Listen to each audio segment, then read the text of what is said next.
उसे कोई न कोई उठाता है।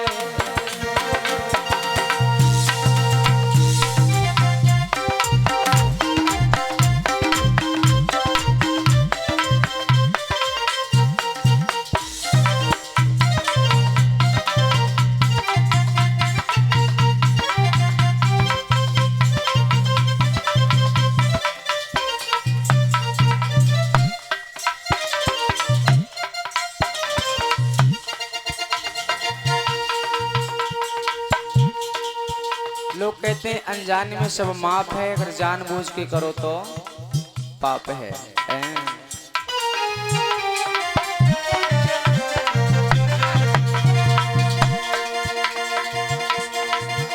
जो धोखे से गिर जाता है उसे कोई कोई उठाता है, लेकिन जो नजरों से गिर जाता है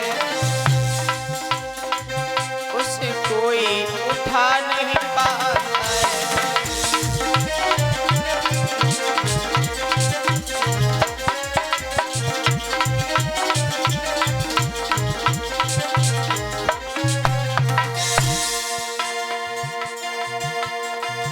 कपड़े में दाग यदि लग जावे तो धोने से छूट जाता है।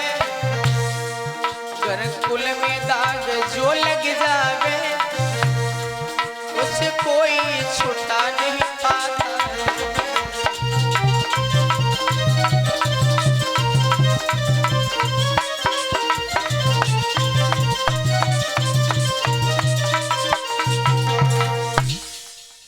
तो भैया कहते हैं कुल में दाग यदि लग जाएं तो लोगों जन्म जन्मांतर को